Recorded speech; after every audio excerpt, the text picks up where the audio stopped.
Bonjour à vous et bienvenue sur cette chaîne YouTube consacrée au gros cuivre et particulièrement à l'apprentissage du trombone. Aujourd'hui, je voudrais vous apprendre à respirer correctement et vous donner des exercices pour ça. Alors, qu'est-ce qui fait que j'ai appris ces exercices? Comment je les ai appris? Je ne les tire pas de mon chapeau comme ça. Moi-même, je suis tromboniste et tubiste. Et avant tout, je suis tubiste. Mon premier instrument, c'était le tuba. Donc vous imaginez bien, si on compare par exemple le tuba et la flûte, on a beaucoup moins de notes à jouer, mais par contre, un tuba c'est énorme, donc il faut le remplir. Et donc, par le biais de masterclass ou de stages que j'ai pu faire, ou simplement dans mes cours au conservatoire, ça nous est souvent arrivé d'avoir à travailler ce genre de choses, et donc j'aimerais vous retransmettre ces exercices pour que vous puissiez progresser. Donc même si l'apprentissage que je fais est plutôt destiné aux trombonistes, ça peut bien sûr servir à d'autres instruments avant, mais ce que j'applique au tuba, je l'applique aussi au trombone, j'ai la même manière de souffler. L'idée de base de toute façon, c'est la même que vous pouvez retrouver, je ne sais pas, en théâtre, dans certains sports, avec tous les instruments avant évidemment. C'est vraiment cette idée de, plutôt que respirer dans la poitrine, ce que font certaines personnes quand elles débutent, et bien respirer dans le ventre. Savoir faire ça, non seulement c'est utile pour jouer de vos instruments, mais ça aide à vous détendre de manière générale dans la vie. Il faut savoir que quand vous étiez petit, vous respiriez naturellement comme ça. Quand vous regardez un bébé, quand il respire, on voit bien son ventre se gonfler et se dégonfler. Alors je suis désolé, là j'ai perdu quelques kilos, donc ça se voit pas trop sur moi en vidéo là, quand je gonfle et dégonfle le ventre. Donc regardez un bébé dès que vous avez l'occasion, et puis vous verrez que naturellement, ça se gonfle, ça se dégonfle dans le ventre. Alors évidemment, les poumons ne sont pas dans le ventre, en fait c'est tous les muscles en dessous que vous descendez, donc je ne vais pas rentrer dans les détails, c'est le diaphragme en fait qui va descendre quand vous inspirez, mais le truc c'est que vous ne contrôlez même pas votre diaphragme, c'est bien vos muscles en dessous que vous contrôlez. Mais ça c'est vraiment des détails très précis que j'ai appris dans des livres en fait sur le chant, pour travailler ma respiration, donc j'ai pas trop envie de vous en parler là, ça ferait une vidéo qui durerait des heures et des heures, et je pense que de simples exercices, ça va vous suffire déjà pour nettement progresser. Avant de vous donner ces exercices, déjà je peux vous dire que dans la vie quotidienne, vous pouvez faire déjà quelques petites actions qui vont vous permettre déjà de progresser sur la respiration.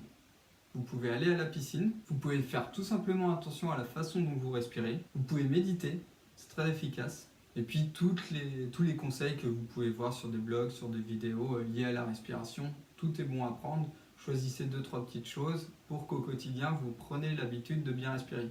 J'insiste dessus parce que c'est pas utile que pour l'instrument, c'est aussi très utile dans la vie au quotidien. Meilleure la respiration est, plus vous diminuez votre stress, et donc ça, petit à petit, en fait, tout s'accumuler, ça aura forcément un impact sur votre vie. Mais bon, on n'est pas là pour faire de la thérapie. Maintenant, je vais vous donner ces exercices. Alors, le premier exercice, il est très simple. Il va y en avoir 3 en tout, du plus simple au plus compliqué. Donc, on va commencer avec le plus simple. Ça va être le fait de respirer, souffler sur 4 temps et inspirer sur 4 temps. Tout simplement. Donc, l'idéal, c'est d'avoir un métronome que vous mettez à 60, donc la vitesse de la seconde. Si vous n'avez pas de métronome, c'est très simple, vous prenez une horloge. Et là, je n'ai aucun de ces outils, donc on va faire approximativement 60. L'idée, c'est d'avoir une vitesse pas trop rapide.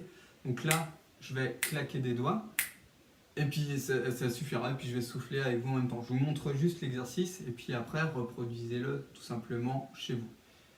Donc, je souffle sur 4 temps. Donc je vais vous montrer avec la direction de mon doigt, et puis je vais inspirer sur 4 temps. On commence par souffler.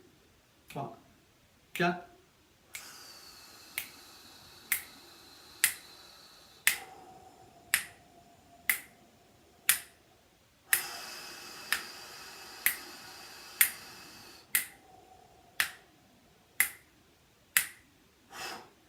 Donc voilà, ça vous pouvez le répéter pendant 2 à 3 minutes, et comme ça vous vous concentrez bien sur le ventre.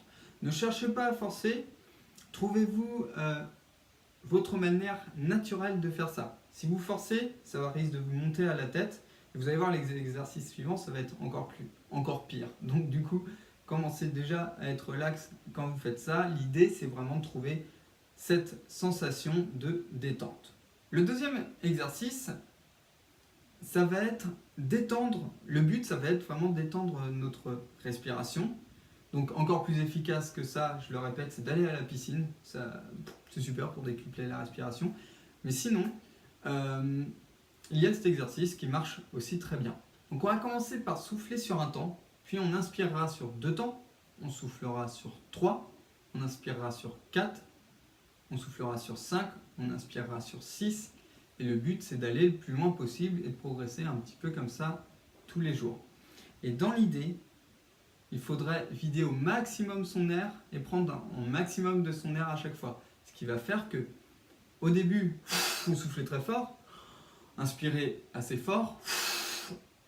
Voilà, tout le début, ça va être comme ça. Et puis petit à petit, il va falloir contrôler sa vitesse d'expiration et d'inspiration pour pouvoir tenir la durée.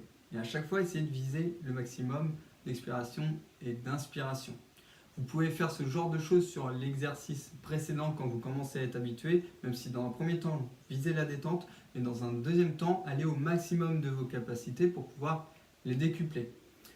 Donc, là pour cet exemple, je ne vais pas respirer moi-même, mais je vais compter pour vous. On va aller jusqu'à 10. Donc, je ne sais pas si ce sera sur l'expiration ou l'inspiration. Déjà pour que vous ayez une idée et que vous voyez comment vous-même comptez dans votre tête. Ensuite, à vous de le faire en autonomie.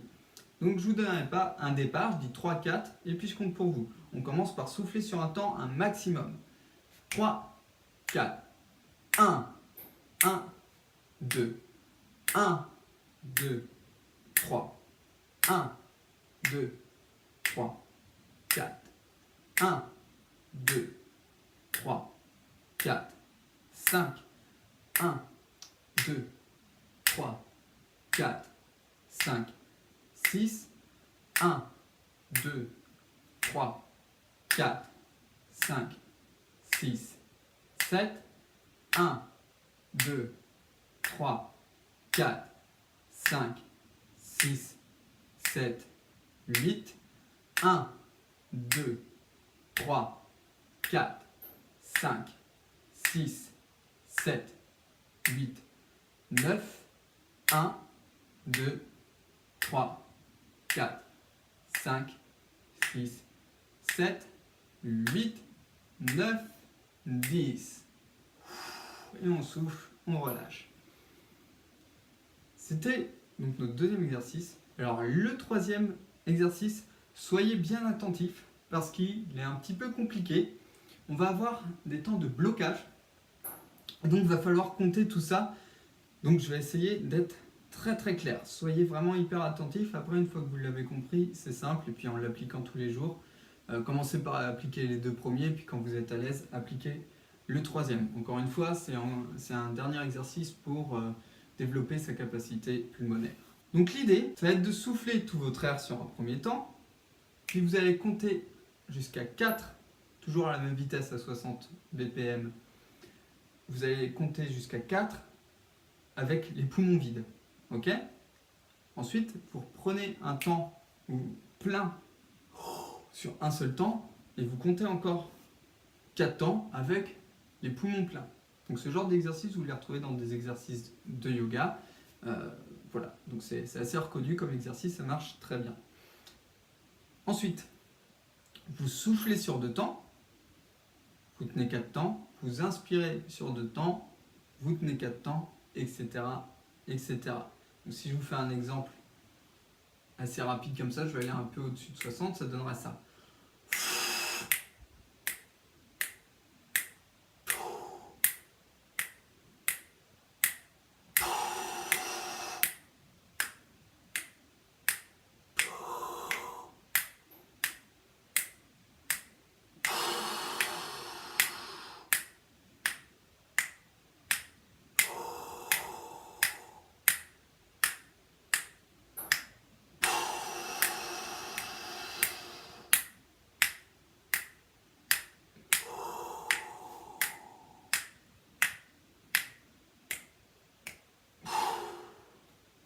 etc. Et vous descendez, montez. L'idéal, on s'arrête à 10. C'est pas la peine d'aller au-delà de 10. Déjà, si vous allez jusqu'à 10, c'est très bien. Vous pouvez même agrémenter cet exercice. Je vous donne un niveau au-dessus. C'est un petit peu le petit bonus. Après la phase, par exemple, vous avez expiré. Vous faites vos 4 temps de blocage. Vous soufflez encore votre air. Il restera un tout petit peu d'air. Vous faites 3 petits souffles. Et vous tenez encore 4.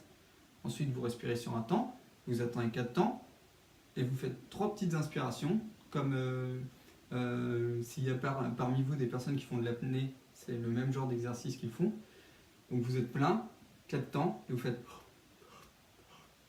Et vous attendez encore 4 temps et vous soufflez. Alors surtout, cet exercice, ne le faites pas si vous n'êtes pas déjà expérimenté. Et puis, j'aurais presque envie de dire, demandez à un médecin avant de commencer à voir si vous pouvez le faire. Parce que celui-là, il est quand même assez hardcore. Donc je voudrais pas avoir des nouvelles comme quoi, Kevin, il fait n'importe quoi avec les gens et il finit à l'hôpital. On va éviter ce genre de situation. Donc déjà, entraînez-vous sur les 3 premiers. Mais s'il y en a parmi vous qui sentent qu'ils sont chauds, qui ont une belle forme physique, vous pouvez tester cet exercice sans danger, je pense. Si vous êtes intéressé par progresser au trombone et jouer plus de partitions, par exemple, j'ai un lien sous cette vidéo où je vous donne en fait toutes les partitions des arrangements que je fais sur cette chaîne YouTube. Donc il vous suffit de cliquer sur ce lien, vous aurez directement accès à ces partitions. Et si vous ne savez pas encore lire la musique, eh bien je fais en sorte que vous puissiez apprendre ces morceaux d'oreille grâce à un logiciel que j'utilise. Donc si ça vous intéresse, n'hésitez pas à cliquer sur le lien sous cette vidéo. Et en attendant, je vous dis à bientôt dans une prochaine vidéo.